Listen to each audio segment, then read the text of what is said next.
Hello everyone and welcome to the channel Rambo Learning Classes session. Today in this video we are going to discuss 1765 की इलाहाबाद की जो संधि हुई है उसके विषय में आज हम पढ़ने वाले हैं। जैसे कि आपको स्क्रीन पर नज़र आ रहा है 1765 की इलाहाबाद की संधि, लेकिन इससे पहले हम कुछ इंपॉर्टेंट पॉइंट्स, कुछ इंपॉर्टेंट फैक्ट्स को क्या कर लेंगे, रिवीजन कर लेंगे, रिकॉल कर लेंगे। ठीक है, समझते हैं। सबसे पहले मैंने आपको पढ़ाया है, काफ़ी कुछ मैंने आपको रिवीजन करवा चुकी हूँ, पढ़ा चुकी हूँ, तो लेकिन थोड़ा सा पॉइंट्स जो इंपॉर्टेंट है उनको हम क्या करने वाले, डिस्कस करने वाले हैं। हम बात करें किसके बारे में, तो मैंने आपको पढ़ाया था कर्नाटक के 3 युद्ध, जिसके अंदर अंग्रेज़ और जो है किसके और अंग्रेज़ों के बीच में और डुप्ले जो थे अंग्रेज़ थे, और मैंने आपको पढ़ाया था मद्रास के बीच में जो युद्ध हुए थे वो पढ़ाया था मैंने आपके अंदर। अनवरुद्दीन जो थे उनके विषय में मैंने आपको पढ़ाया था। ठीक है, तो कर्नाटक के 3 वॉर हुए थे। तो पहला जो कर्नाटक का वॉर हुआ था उसको हम बताएंगे, डिस्कस करेंगे, कर्नाटक का पहला युद्ध।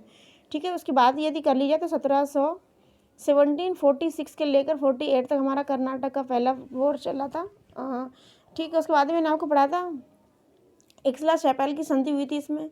ठीक है, दूसरा जो कर्नाटक का द्वितीय युद्ध जो था कर्नाटक का, तो उसके अंदर क्या हुआ था, मैंने आपको पढ़ाया था कि कर्नाटक के द्वितीय युद्ध के अंदर एक ये जो है कितने साल तक चला था, 1749 से लेकर के चला था ये 54 तक। ठीक है, उसके बाद में हम बात करते हैं किसके बारे में, कर्नाटक के तृतीय युद्ध के अंदर।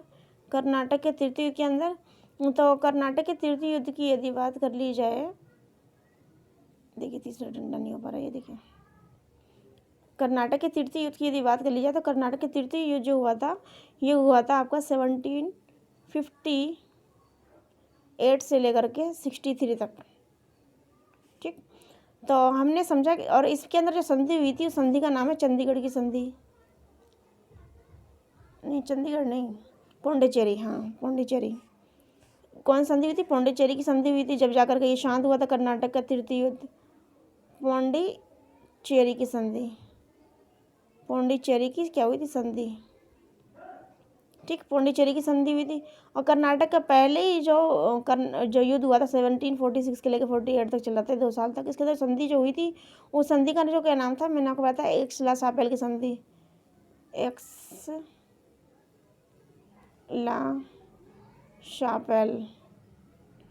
एक्सला शापेल की संधि हुई थी, तब हुई थी।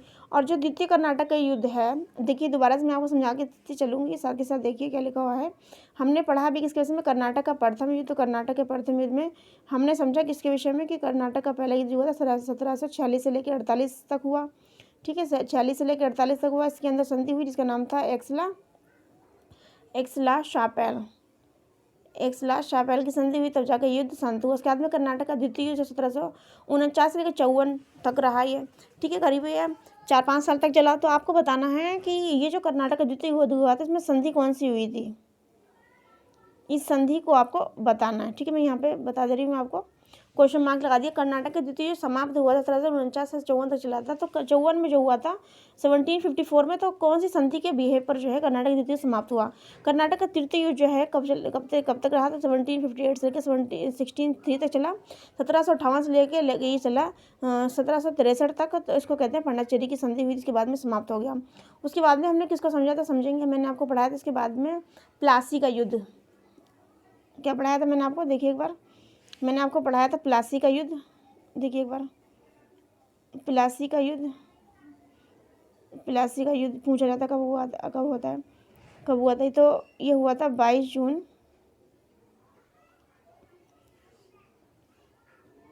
और कब हुआ था 1757 में। ठीक है, ये 22 जून नहीं बल्कि 23 जून, देखिए 23 जून। 21 जून को क्या होता है, दिन और रात बराबर होती है 21 जून को।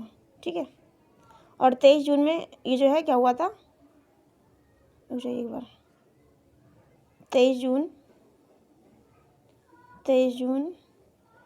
1757 में क्या हुआ था, प्लासी का युद्ध हुआ था। ठीक है, तो ये कब हुआ, किसके वजह से हुआ था, रॉबर्ट क्लाइव और किसके, शुजाउद्दौला। तो मैं यहाँ पे लिख देती हूँ रॉबर्ट क्लाइव वैसे सिराजुद्दौला। इसमें क्या हुआ, सिराजुद्दौला की हार हुई थी क्योंकि मीर जाफर जो थे अंग्रेजों से रॉबर्ट क्लाइव से मिल गए थे जाकर। और रॉबर्ट क्लाइव का किधर किसे कहा जाता है, मैंने आपको बताया था, क्या बोलते हैं, मीर जाफर कहा जाता है, ठीक है। और सिराजुद्दौला का जो है मीर जाफर का बेटा जिसका नाम था मीरन, मीरन ने जो है मरवा दिया था, किससे मरवा दिया था, एक बेग समथिंग करके कुछ नाम था उनका, तो उससे मरवा दिया था, ठीक है, मोहम्मद बेग करके समथिंग नाम था, उनसे मरवा दिया था सिराजुद्दौला को। तो उसके बाद में हमने समझा प्लासी में 23 जून 1757 में हुआ था, किसके बीच हुआ ये समझा। अब हम बात आते हैं किसके बाद में, प्लासी के युद्ध के विषय में। मैंने आपको पढ़ाया, आपको ध्यान होगा मैंने आपको पढ़ाया प्लासी के युद्ध के विषय में। तो देखिए प्लासी का युद्ध, प्लासी का युद्ध, ओ भाई क्या हुआ, प्लासी का तो मैं आपको पढ़ा चुकी हूँ, मैंने आपको पढ़ाना है बक्सर का युद्ध, है ना, 57 प्लस बताया था मैंने आपको। उसके बाद में है किसे पढ़ाना, बक्सर का युद्ध, बक्सर का युद्ध, ठीक है। बक्सर के युद्ध की यदि हम बात किए जाएँ तो ये बक्सर का युद्ध जो है 22 अक्टूबर को, वो था 23 जून, ये है 22 अक्टूबर, एक दिन का फ़र्क है लेकिन महीनों का काफ़ी फ़र्क है, ठीक है। वो जून की बात है कि, ठीक है, जून यानी कि 6 मंथ की बात है और ये अक्टूबर यानी कि 10वें महीने की बात है, ठीक है। 22 अक्टूबर 1764, ठीक है, 22 अक्टूबर 1764 में क्या हुआ, बक्सर का युद्ध हुआ। बक्सर का युद्ध किसके बीच हुआ था, तो इसको जो लीड कर रहे थे वो हेक्टर मुनरो लीड कर रहे थे। वहाँ पर रॉबर्ट क्लाइव थे प्लासी में, यहाँ पर थे हेक्टर मुनरो। और दूसरी साइड जो थी ईस्ट इंडिया कंपनी के साथ हेक्टर मुनरो, तो दूसरी साइड में कौन थे, उनका नाम मैंने आपको बताया था कि शाह आलम द्वितीय, शाह आलम द्वितीय, मीर कासिम, मीर कासिम और शुजाउद्दौला, शुजाउद्दौला, ठीक है। एक बार समझेंगे दोबारा से, हमने किसके बारे में समझा, बक्सर के युद्ध में, द बैटल ऑफ बक्सर के विषय में हमने समझा। तो ये 22 अक्टूबर 1764 को हुआ था। इसको लीड करने वाला कौन था, ईस्ट इंडियन कंपनी के साथ लीड कर रहे थे हेक्टर मुनरो, दूसरी साइड में थे शाह आलम द्वितीय और मीर कासिम और शुजाउद्दौला की संयुक्त सेना जो थी उन लोगों के अगेंस्ट खड़ी हुई थी। शाह आलम द्वितीय, ठीक है, और मीर कासिम कहाँ के थे, बंगाल के थे, यहाँ पे मैं बी बना दे रही हूँ, ठीक है। शाह आलम द्वितीय जो थे ये थे अवध के यानी कि लखनऊ के थे, जिसको आप लखनऊ के नाम से जानते हैं। वहीं बात की जाए किसके बारे में, शुजाउद्दौला के बाद में, तो ये क्या थे, नवाब थे, सॉरी शाह आलम जो थे ये नवाब थे, जबकि शुजाउद्दौला जो थे वो क्या थे, ये देखिए मैं आपको बताऊंगी किसके बारे में। शाह आलम मीर कासिम तो बंगाल के थे, है ना। और अवध के जो शुजाउद्दौला थे या फिर वो थे, चलिए इतना मैं आपको डिफाइन करके बताऊंगी। लेकिन मीर कासिम और शुजाउद्दौला बंगाल के बने थे, ठीक है। लेकिन बाद में इन तीनों ने मिलकर संयुक्त रूप से इन तीनों लोगों ने संयुक्त रूप से इकट्ठे होकर के हेक्टर मुनरो के अगेंस्ट इन्होंने युद्ध किया था, जिसको हम बैटल ऑफ बक्सर के नाम से जानते हैं, जो 22 अक्टूबर 1764 को जो है हुआ था, ठीक है। अगर आज के जो हमारा इंपॉर्टेंट टॉपिक है, जो पॉइंट्स है, वो है हमारा 1765 की इलाहाबाद की संधि जो हुई थी, उस क्या क्या उसमें रहा, उस संधि को हम समझेंगे, ठीक है। तो देखिए इलाहाबाद की संधि क्या लिखा हुआ है, थोड़ा सा मैं जूम करने की कोशिश करूँगी, चलिए क्या लिखा हुआ है, 1765 की इलाहाबाद की संधि जो है, इसमें लिखा हुआ इलाहाबाद की संधि हेतु रॉबर्ट क्लाइव दूसरी बार बंगाल का गवर्नर बना, ठीक है। रॉबर्ट क्लाइव देखिए पहली बार तो नहीं बना, क्योंकि वो दूसरी बार बना, क्योंकि एक पहली बार तो बना था किसमें, रॉबर्ट क्लाइव जब हमारा प्लासी का युद्ध हुआ था 23 जून 1757 में। अब दोबारा बन गया है वो, ये लिखा हुआ है इसमें। ये संधि 2 चरणों में हुई थी, इलाहाबाद की संधि जिसे कहा गया। संधि में क्या क्या इंपॉर्टेंट फैक्ट्स जिनके आधार पर संधि हुई। इलाहाबाद की संधि का प्रथम संधि जो है 12 अगस्त 1765 को हुई है, ठीक है। और सबकी 1764 को हमने क्या पढ़ा था, बक्सर का युद्ध पढ़ा। तो यह संधि मुगल सम्राट शाह आलम द्वितीय और अंग्रेज गवर्नर रॉबर्ट क्लाइव के मध्य हुई। संधि के तहत क्या क्या बातें इंपॉर्टेंट थी वो यहाँ पे लिखी गई। कंपनी को मुगल सम्राट शाह आलम द्वितीय से स्थायी रूप से बंगाल, बिहार और उड़ीसा की दीवानी प्राप्त हुई। इसके बदले में कंपनी ने मुगल सम्राट को 26 लाख रुपए की वार्षिक पेंशन देना स्वीकार कर दी। मतलब जो अंग्रेज जो थी, जिसके अंदर अंग्रेज में कौन था, मैंने आपको बताया, गवर्नर रॉबर्ट क्लाइव के बीच संधि हुई। और शाह आलम द्वितीय जो थे उनसे कहा गया स्थायी रूप से उनसे कहा गया कि तुम बंगाल, बिहार और उड़ीसा जो है वो मुझे दे दो। ये किसने बात बोली है, ये बोली है रॉबर्ट क्लाइव ने, ठीक है, गवर्नर क्लाइव ने बोली। और इसके बदले उन्होंने कहा मुगल सम्राट को 26 लाख रुपए हम तुम्हें 1 साल में पेंशन के रूप में दिया करेंगे, तुम हमें बंगाल, बिहार और उड़ीसा दे दो, ठीक है। तो हम इसे बंगाल, बिहार, उड़ीसा कैसे याद करेंगे, B for Bengal, B for Bihar, U B U, ठीक है। BBU से हम क्या करेंगे, बंगाल, बिहार और उड़ीसा की दीवानी किसने दी, किसने दी, तो हमने किसको समझा, शाह आलम द्वितीय ने दी BBU, शाह आलम द्वितीय ने दिया, किसे दिया, तो रॉबर्ट क्लाइव को दिया। ठीक है, आगे हम समझेंगे इसके बारे में क्या लिखा हुआ। कंपनी ने अवध के नवाब से कड़ा और इलाहाबाद के क्षेत्र से लेकर मुगल सम्राट शाह आलम द्वितीय को सौंप दी।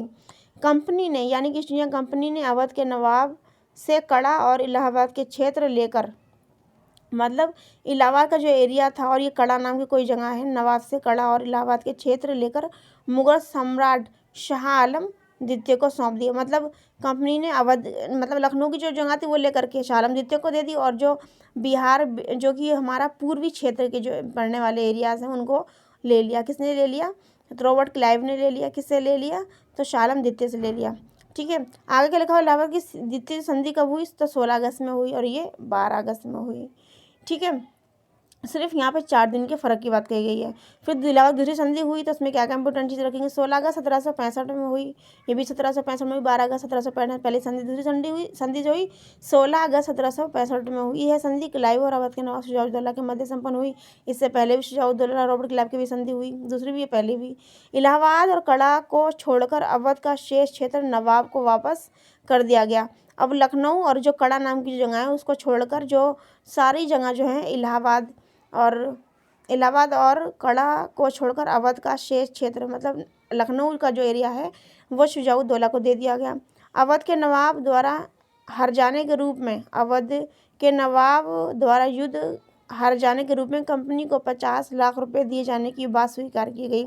मतलब नवाब जो है 50,000 रुपये जो हैं किसको देंगे, ईस्ट इंडिया कंपनी को देंगे। कंपनी द्वारा अवध की सुरक्षा हेतु, मतलब कंपनी के अंडर में जो अवध जो एरिया है उसकी सुरक्षा के लिए नवाब के खर्च पर एक अंग्रेजी सेना अवध में रखी जाएगी। मतलब नवाब जहाँ पे रह रहे हैं तो अंग्रेजी सेना, मतलब उनको एक तरह से जो बोलते हैं ना, क्या बोलते हैं, जो उनकी जो नवाब जो है शुजाउद्दौला कह रही, शाह आलम द्वितीय जो हैं उनके लिए जो वहाँ पर जो आर्मी रखी जाएगी उनकी सेफ्टी के लिए, तो वो उसके लिए पैसा कौन देगी, ईस्ट इंडिया कंपनी देगी, बात कही गई है। कंपनी को अवध में कर मुक्त, ईस्ट इंडिया कंपनी को मतलब लखनऊ में बिना टैक्स के व्यापार करने की छूट प्रदान की गई। बनारस और गाजीपुर आपका ये यहाँ पर नोएडा के पास में है। बनारस और गाजीपुर के क्षेत्र में अंग्रेज़ों की संरक्षिता में जागीरदार बलवंत सिंह को अधिकार दिया गया, हालांकि यह अवध के राजा के अधीन ही माना गया। एक बार दोबारा समझेंगे अपना आज आखिरी पॉइंट को, क्या लिखा हुआ गया है, बनारस और गाजीपुर के क्षेत्र में अंग्रेज़ों की संरक्षिता में जागीरदार बलवंत सिंह को अधिकार दिया गया। मतलब बलवंत सिंह जो थे उनको बनारस और गाजीपुर दे दिया गया, हालांकि यह अवध के राजा के अधीन ही माना गया। तो कल हम आपको मिलेंगे बंगाल के अंदर जो ड्यूल जो शासन था, ड्यूल डेमोक्रेसी जो थी वो किस तरह से आई, जो द्वितीय शासन था वो किस तरह से 1765 से 1772 तक रहा, वो आप समझेंगे। हमारी सबसे पहली संधि इलाहाबाद की संधि को हम याद करेंगे, इंपॉर्टेंट कब हुई, तो 1765 में हुई। पहली संधि कब हुई, तो 12 अगस्त में हुई। दूसरी संधि कब हुई, 16 अगस्त में हुई। तो देखिए सिर्फ 4 दिन का फर्क है, 12 अगस्त 1765 में पहली संधि और 16 अगस्त 1765 में द्वितीय संधि। ये हमारी आज की वीडियो में बस इतना ही। तब तक टेक केयर, बाय बाय। कल मिलेंगे बंगाल के द्वितीय शासन 1765 और 72 के बीच में। तब तक take care, bye bye, God bless you और thank you for watching and feedback me. Take care, bye bye.